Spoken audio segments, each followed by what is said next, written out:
Hi, welcome back to Common Sense Care, Parenting Your Gender-Confused Child with Truth and Love, brought to you by Partners for Ethical Care. The gender industry's one-size-fits-all answer for all people who struggle with their gender identity is affirmative care, which means pushing them toward being transgender identified.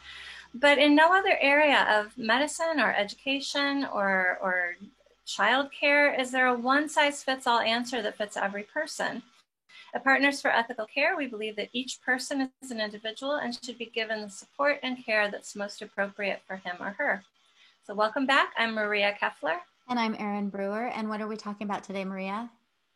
Today, we're going to talk about the fallacies of the gender industry. One of the things that you and I and most people who have been dealing with this issue for a while have recognized is there are a lot of logical flaws in not just this ideology itself, but in how it's presented.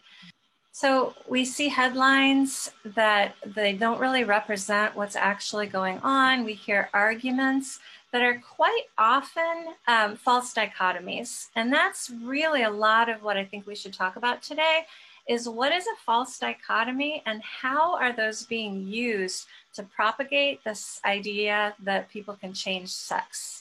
Well, and I think one of the reasons it's important to talk about this is so that people can kind of name what's happening, because so often I hear from parents and the public who are like, somebody said this to me and I guess it makes sense. I just don't feel okay about it.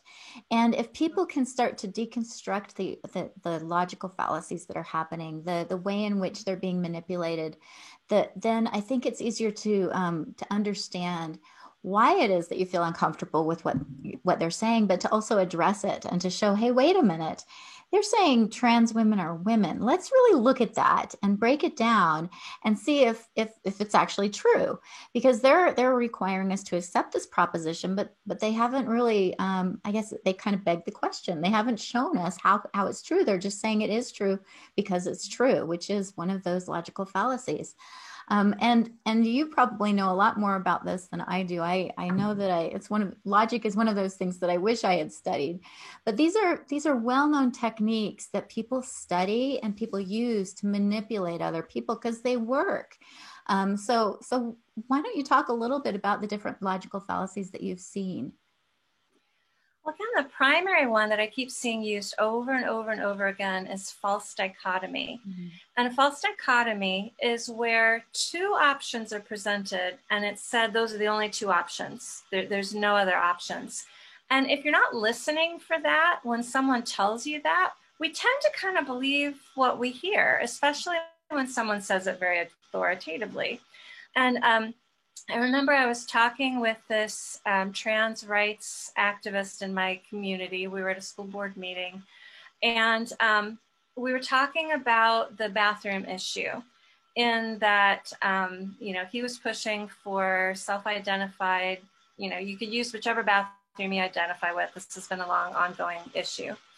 And so I listened to him and I said, yeah, I hear what you're saying. I get that that's a problem for kids who feel that they do not match the sex of their birth. I understand that can be uncomfortable.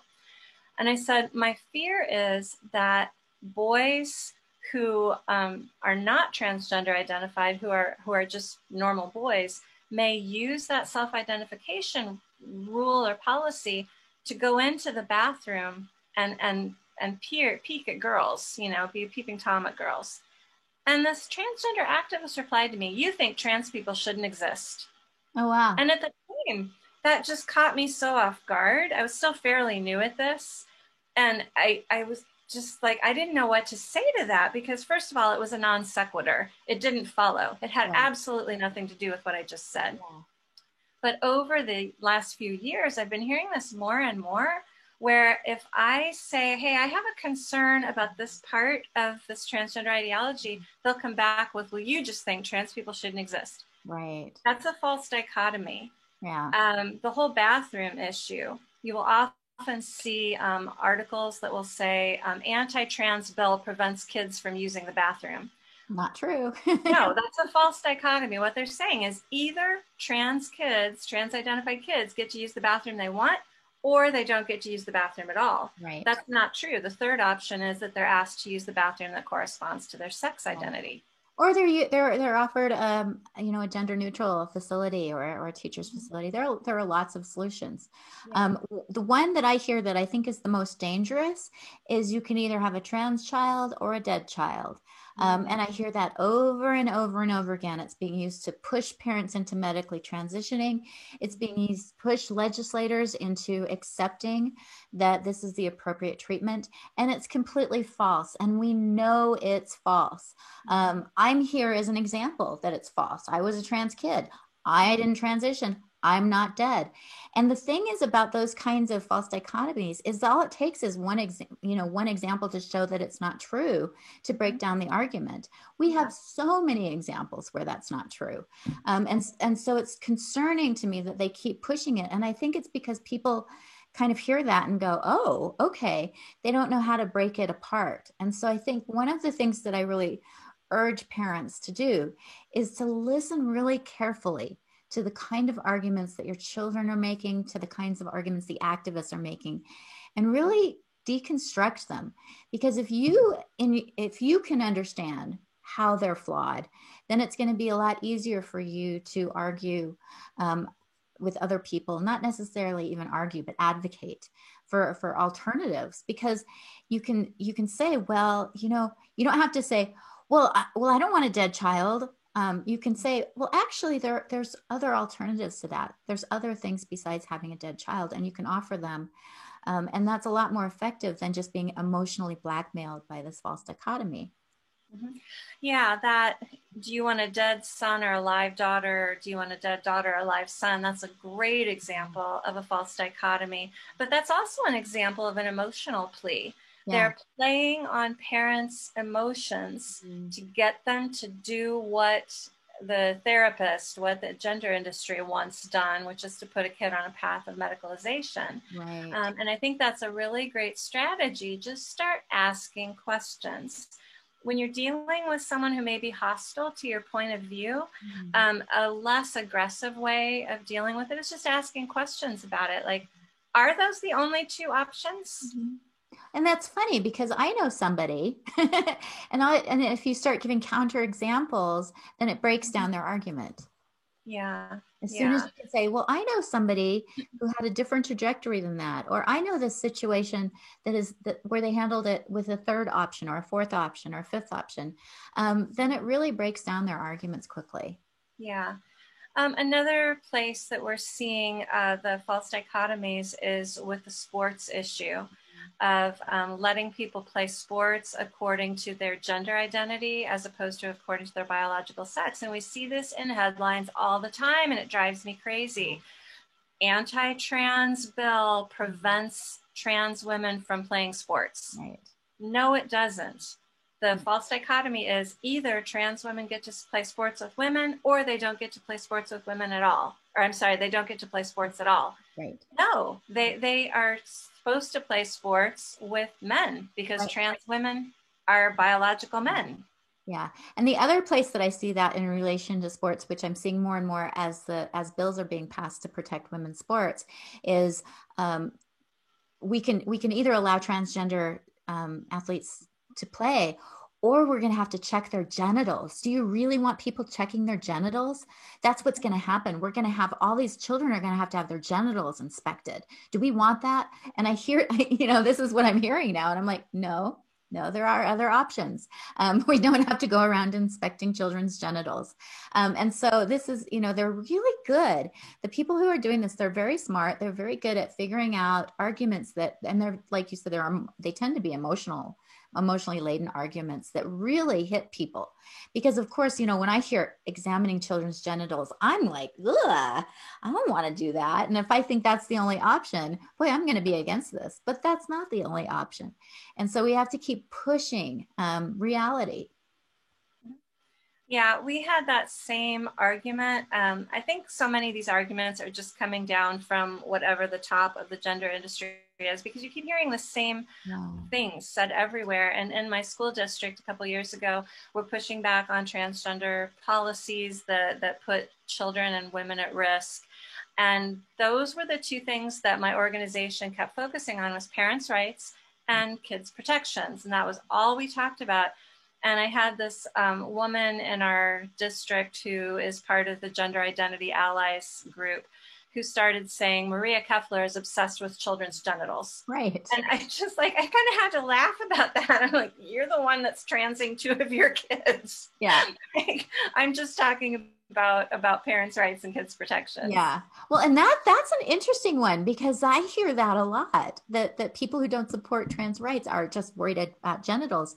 And yet they're the ones who are seemingly to talk about genitals all the time. They're talking about penises and girl dicks. And I mean, these are very explicitly talking about genitals. And so, and again, it's a way of framing an argument in a way that is gaslighting, so that people, oftentimes it makes sense. You know, when you first hear it, you're like, yeah, it kind of intuitively makes sense or emotionally makes sense, until you start deconstructing the argument. And you're like, no, we're not. Well, this is not about children's genitals. Not at all. And we know that that's a technique that abusers use. Right. That's called projection, where the abuser tells you that you're the one who's doing the thing that he or she is doing. Right. So yeah, Maria Keffler is obsessed with children's genitals. No, actually, you guys are, and you're projecting that on me. We've talked about this a little bit before. I didn't intend to get here today, but about DARVO, DARVO, which is an abuser acronym. It's deny, attack, and reverse victim and oppressor. Which is, gosh, when I heard that, the first time I heard that, I was like, wow, I'd never heard that term before. And it just totally made sense, because I keep thinking, how is it that people are feeling so sorry for these trans activists when they have so much money, so much power, so much influence? They're clearly not oppressed. I don't understand. They're the ones that are bullying us. And then somebody explained DARVO to me, and I was like, this is a technique. Deny it. No, we don't have money. No, we don't have power. They deny all that. Then they attack. You're a TERF. You're a hater. You're a bigot. You're a phobe. And then they reverse victim and oppressor. Yeah. We are not the oppressors. We are the victims. You're the one oppressing us because you won't let us into your bathrooms. You're oppressing us because you won't let us have sex with lesbians and call ourselves lesbians. You won't let us medicalize your children. You don't want us to retard your children's development. You guys are such bullies. It really is exactly what's happening. So I think, and again, these are all so emotional. And I think part of the problem is, again, the way the press is presenting this, that they've been so disingenuous. And I really encourage parents to be aware of that, because it's such an influence. And even if your kids haven't been kind of indoctrinated into this ideology, to talk with them about it. This is something that my parents used to do all the time with my brother and I. They very much liked arguments. And I'm not sure that I would encourage arguments, but one thing that they would do is they would have us watch TV and then deconstruct the commercials about how come they were wrong. Or to read a headline, like at the dinner table, maybe, my stepfather or my mother would read a headline, and my brother and I would have to basically compete to see who could deconstruct it better. And this is just something they enjoyed doing, because that's just, that was how they got their entertainment, I guess. But it taught me some really good skills, and it got me, I'm so critical as a result of it, maybe too critical, but I very quickly can hone in and see, like, wait a minute, where is that coming from? Which is probably why when I got the Equality Utah letter talking about conversion therapy, I think most people would have read through it and been like, yeah, of course we want to ban this kind of horrible therapy on children. But, I was in my deconstruct mode, and I'm like, conversion therapy, what's that? Wait, what are they saying? What are they doing? And that was how I first got involved in this, is because I realized they were trying to block the very therapy that helped me as a kid. And I'm thankful that I have those skills. Otherwise, I might be donating to Equality Utah right now to help them fight conversion therapy, which is exactly what they want. Right. Well, I think that's really one of the most important things you can do. And I love that you brought up that example of what your parents used to do with you guys, because one of the very most basic things you can do when you're deconstructing something, I think, is to ask, what are the definitions here? Yeah. What do these words mean? Because are they agreed upon? Yeah. And are they agreed upon? Because quite often we are talking about very different things. Most people, I believe, most people in the culture, when they hear conversion therapy, they're thinking electric shock treatment. They're thinking aversion techniques. They're thinking ice cold water baths, and even reparative rape, which I've heard people talk about as part of conversion therapy. And of course we don't want, oh my gosh. But that is not what conversion therapy means to the trans activists and to the gender industry. To them, conversion therapy is defined as anything other than affirmation. So that means anything other than telling a child, yes, you absolutely are transgender. Right. And I mean anything else. Yeah, even a parent who's like questioning, not wanting to use the pronouns is now considered conversion therapy among the activists. The UN is actually trying to push an agenda where they're trying to criminalize conversion therapy. And that would be parents, that would be pastors, that would be crosswalk guards, that would be doctors, anybody who interacts with a child who doesn't affirm them. That brings up that's actually another false dichotomy, because the false dichotomy is you either affirm the transgender identity, tell that child, yes, you absolutely are transgender and we need to medicalize you, or you're an abuser. Right. That's the false dichotomy that they've set up. So when you hear a parent is unsupportive, a parent is toxic, a parent is bigoted, what they are really saying is that parent has rejected the affirmation only plan. That parent is saying, no, I don't think every child should be put on a path to medicalization. That's the definition of affirmation vice abuse. That's the false dichotomy there. And it's amazing just thinking about that, the definitions, how quickly they've been able to kind of appropriate definitions. They now sort of freely refer to biological women as cisgender if they don't claim a transgender identity, which is incredibly offensive to me and to a lot of women who are like, what does it mean to identify as a woman? Like, what does that even mean? They're putting labels on us. And this is a term now that has pretty much been accepted in society. I see all the time grown people referring to them as themselves as cisgender. And I'm like, wow, you're just buying into that. Like, do you even know what that means? Do you even understand what that label is doing to you? For me, as someone who had gender dysphoria as a child, it's very offensive. For detransitioners, it's very offensive. For most women who have struggled with feeling comfortable as a woman most of their lives, it's very offensive. And yet it's a terminology that's sort of just been injected into our society and accepted, probably because most people don't even know what's going on. Right. They've been told that's nice. That's kind to use that. But what an interesting, I hadn't thought about this until you were talking about it. What an interesting sort of false dichotomy that actually breaks down the transgender ideology logic, because, you're either transgender or you're cisgender. But wait a minute, I thought gender was on a continuum, and you could be anywhere from G.I. Joe to Barbie doll. So if it's a continuum, how is there a dichotomy? It's also fluid. Right. So what does it even mean? Where is the line between transgender and cisgender? Right. If I sort of sometimes don't feel like a woman, am I cisgender? And can I be fluid between being transgender and cisgender? Can I be both? Can I be neither? Like, and that's to clarify, we're talking about personality. Yeah. We're just talking about personality, and personality can be anything you would like it to be on any day that you would like to be. But the actual dichotomy is there's men, there's women. That's the real dichotomy. There's nothing else. Right. Yeah. And it's so interesting to me because these rely on regressive gender stereotypes. So basically this very progressive movement, which claims to be, moving us forward is actually hurling us backwards, because they're basically saying that gender is defined by these regressive gender stereotypes, and your sex is actually influenced by whether or not you ascribe to them, which is quite shocking, really, that your sex changes based on your personality or based on your behavior at the time.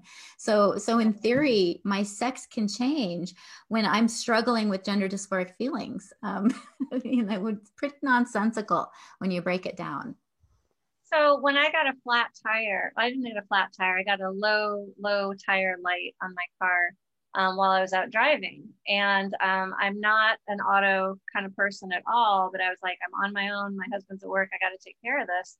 I went to the gas station and I got the air and I filled up my own tire, and I was feeling really butch. Oh, Like, you must have been in male was mode. I a man that day?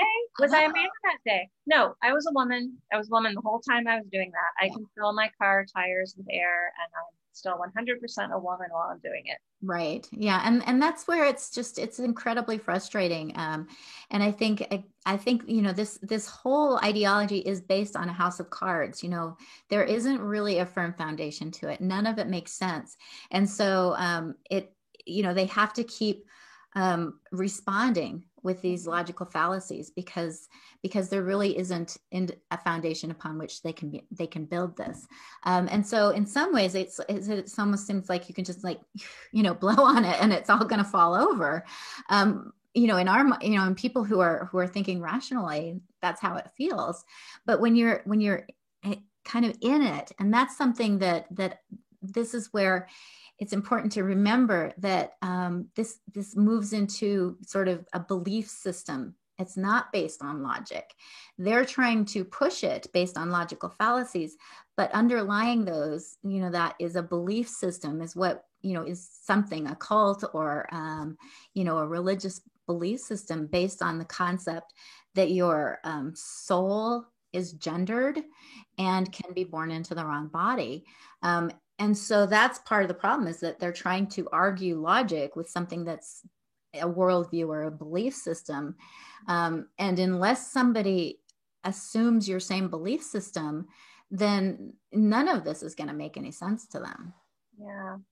I think we have a video clip from John Corvino talking about false dichotomies, and I thought he really explains it really well. He did an excellent job, and I just want to encourage people to go to his website, because if you want to short lessons in all these different kinds of logical fallacies, he talks about slippery slope, he talks about begging the question, he talks about all these different ways in which people can use what seems like logic to forward their perspective, but actually, if you know what they're doing, red herrings, straw man, if you can identify, oh, I know what that is, then you can, first of all, you can understand why you're feeling like, wait a minute, this doesn't really make sense, and you can address it. So let's watch that video. Suppose we walk into an ice cream shop and they're out of vanilla. And you say, well, I guess you're going to have chocolate then. Well, actually, no. What if there are other flavors? What about strawberry or butter pecan or boom chocolate cookie core? It's an actual flavor. The problem is you've leapt to a conclusion while ignoring key alternatives. That's the fallacy of false dilemma. You're saying A or B, not A, therefore B, while forgetting about C and D and so on. What a false dilemma does is to oversimplify in a way that renders the argument unsound.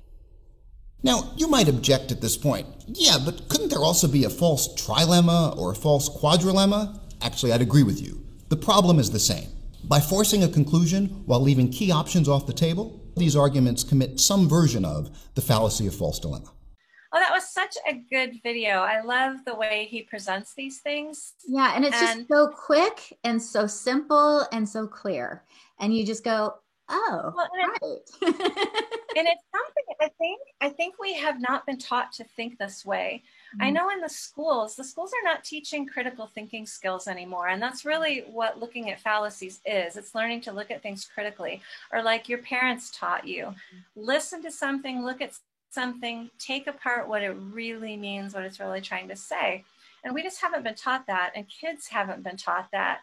I've been married for over 21 years, and we have had some arguments in my marriage over the years. My husband loves to argue. He's one of 5 kids, and it's recreational for him. Like he gets a charge out of debating and arguing. Yeah, that's how my parents were. Yeah, it was like entertainment. And I grew up mostly alone. My only brother's 12 years older than I am, so he was more like an uncle than a brother. So I didn't have that sort of iron sharpening iron kind of experience.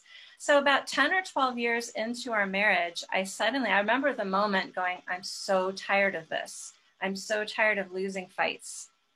If he wants to fight, I'm going to learn how to fight. And I think I actually got Logic for Dummies or Argument for Dummies or something like that. And I started learning how to argue, because I'd be having an argument with him and he would back me into a corner, and I'd have that feeling like, I know something's wrong with this. I know this is not a good argument, but I didn't know how to take it apart.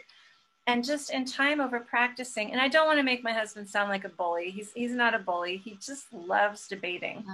But as I've practiced and as I've learned how to think critically, how to think on my feet, how to ask those questions, I can hold my own much better. And the debates are actually a little bit more fun now than they used to be. I don't think I'll ever consider arguing recreational. But there is a skill to being able to do it. And I think it's a skill we all need to have. I do too. And the other thing that kind of engagement does is that you have to be listening to someone in order to identify, where the flaws in their arguments are. And that's something that I don't think we're doing a very good job of either, is listening. And if somebody's talking to you and you're just constantly trying to interrupt and trying to interject, they're not going to feel very heard. So even if you have someone who you completely disagree with, if you're able to let them present their argument and listen, really listen to it, and then kind of counter it with a question, that's going to feel so much more respectful than just rolling your eyes at someone or saying, well, that's stupid, or that doesn't make any sense. And so in a way, it's a way to engage with the opposition in a way that might actually help them come along. Because first of all, it's really hard to call someone names when you know that they've been listening to you. It's, you still can, but if that happens, it's really clear that the other person is the one who's on the offensive. And so I think that is, respectfully listening is something that this kind of engagement can really produce. Yeah. Well, we have one question that this actually came out of a seminar that I was not present at, but a friend of mine was present. And she talked about, the seminar was about transgender ideology. The presenter was talking about all of the logic and illogic involved with it. But she said during the Q&A time after, it was a lot of young people. I think it was a lot of high school and college students. And my friend said the question that she kept hearing from all these people present, these kids, was, how do we address this topic with friends and teachers? Where do we begin to get people to think critically about this? Like, how do we have those conversations? That is such a good question. And again, I think part of the way you get there is listening. You start out by being willing to listen. And there's actually a book by Peter Boghossian, and I can't remember the name of it, but he actually talks about, how to engage with people. And the first thing that you need to do is develop a rapport with them. So before you try to change someone's mind, you need to develop, even if it's just a pretty superficial relationship, but some kind of relationship. Otherwise, they have no desire to listen to you. So letting them know that you're sort of committed to the relationship. So, ask them about themselves, find out about themselves, find out, build that rapport first. And then those questions, those critical questions, that way the person doesn't feel attacked. And it requires them, a lot of times, I've seen this with my kids. I've even seen it with myself, where it's easier to admit changing your mind. It's easier to admit you're wrong when you're the one who comes to that conclusion than when someone is like, you're wrong, you're wrong, you're wrong. Yeah. And so if you can kind of gently guide someone to that, it's going to be so much easier for them to admit that they were wrong than you just sort of, putting it right in their face and showing them how they're wrong. Yeah, I think that's a good point. And I think those questions are so important because they are not aggressive. If you can ask a question calmly, really with concern and a genuine sense of, I want to understand, I want to understand where you're coming from. I want to understand what you think about this. And even I've heard you suggest this, Erin, just say like, I really don't get it. This is something I don't get. Can you help me understand this part of it? Yeah, this just, I'm stuck here, just, and because then they feel like you're trying, you're working on it. And I really feel like in this particular ideology, it's on such shaky ground that it doesn't take much to blow that house of cards over. And so it's not like we have to aggressively, prove they're wrong. We just have to get them to the point where they start questioning, because once they do, it's like, oh, Yeah. All they have to do is start finding that one example where, A and B wasn't what happened. There's actually C, D, E, F, and G. And as detransitioners are starting to speak out, as the medical evidence is mounting about the dangers of medicalization, it's so easy to find those counterexamples now. All you have to do is say, so have you heard about the Curabell case? That's a way to open it up. And if they haven't, then that gives you an opportunity to say, well, it's interesting. In this case, the High Court actually found there wasn't evidence to support these interventions and that they're experimental. Isn't that interesting? And again, that's not confrontational. It's just a way of sort of starting a conversation and discussing it. With this issue, really the only way to continue to believe that these things are true is to not entertain any questions, is to not let yourself listen to questions, to keep yourself from hearing dissenting voices. And that's really what the industry is trying to do. It's trying to keep people from being able to ask those questions. It's what's happening in the media with the false dichotomies in the headlines. That's the only way to propagate this, to continue the lie, is to silence the truth, because you're right, the truth is really overwhelming. Yeah. And again, anytime you've got an ideology that's based on belief systems and they're trying to present it as logical and factual, it's pretty easy to break it down. But it's that connection. You really have to build some kind of a rapport with the person before you can start to sort of plant those seeds of questioning. But once you do, there really isn't much for this ideology to stand on. So again, arm yourself, I think, with these ways to break down arguments. Go to, I would suggest watching some of, tell me his name again, John Corvino. Yeah, watch some of these videos and practice. I think it's really good. I know, Maria, you don't like doing this, but if you can find someone who you can practice, have somebody engage in an argument with you for practice, so that you can start seeing these techniques. So you start naming, okay, oh, I know what she did there. That's this. I know how to address that. I have to, do this. It will really help you when you're under stress, because a lot of times it's hard to think clearly when you're being bombarded with information, or when you've got a trans activist yelling in your face, or an angry kid. And that's probably not the time to engage in an argument anyway, but at least you can sort of name what they're doing, and that will help you sort of feel settled in, okay, I know what I'm dealing with here. Well, in today's culture, there's a wealth of opportunity to practice these skills. Get on Facebook, read 2 or 3 posts, and ask yourself, what are the definitions here? Where's that person coming from? Am I seeing some false dichotomies? Am I seeing some straw men? Am I seeing some ad hominem? Yeah. When you start researching these and start learning them, you watch a few John Corvino videos and then go to Facebook go to Instagram, go to, You see it everywhere. You will see them all over the place, and you'll probably be terrified for the future of humanity. And I'm so sorry that we've done that to you. Yeah, but the other thing is, I notice I do them too. I mean, I think we settle into these because they're easy. They're easy. They're sort of a lazy way to make an argument.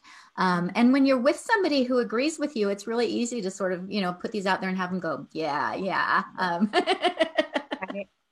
And so, unfortunately, like you said, they're not teaching these critical thinking skills in the schools anymore. And I think not in the public schools. No, I think it's a huge disservice. So parents, maybe arm your kids with these skills too. Get them maybe not debating, but just to understand how these different arguments can be used. A lot of kids, I think, once they learn about this, they're like, ooh. Yeah, it's a great book, and we should put it in the resources. There's a great book called The Fallacy Detective. Mm-hmm. It's for kids, but it's great for anybody who wants to learn about these. It's a very small book, just sort of a handbook. I think it's got like 38 short lessons, 2-3 pages each, on identifying logical fallacies and combating them. 2 of my kids have had that assigned to them in some of their homeschool programs. And I think it's a really great resource for starting to think critically. So The Fallacy Detective. Okay, we'll include that in the resources below. Great. And what are we talking about next week? Next week, we're going to talk about why parents affirm. And this might seem like a throwaway, like, oh, why are we spending a whole episode talking about that? But the more we talk to parents, the more we learn what they're suffering, what they're dealing with. Honestly, it's actually easier in the short term to affirm than it is to not. Yeah, and there's a lot of reasons when dealing with teenagers. Yeah, and we'll address sort of some of the people who are advocating in this, who are starting to affirm children who are really young, and why they might be doing it as well. There's lots of different motivations, so I think that'll be an interesting topic next week. Yep, I'm looking forward to it. Well, thanks so much, Erin. It's always good to talk to you. It's good to talk to you, Maria. Thank you. See you next time. Bye. We are not doctors or therapists. We are not giving medical or psychiatric advice, and we offer no guarantee of outcomes. We simply want to talk about how to support and love kids using long understood best practices from the fields of psychology, education, and child development. We're glad you joined in our conversation today, and we hope that you took away something you can put in your toolkit for parenting your gender-confused kids with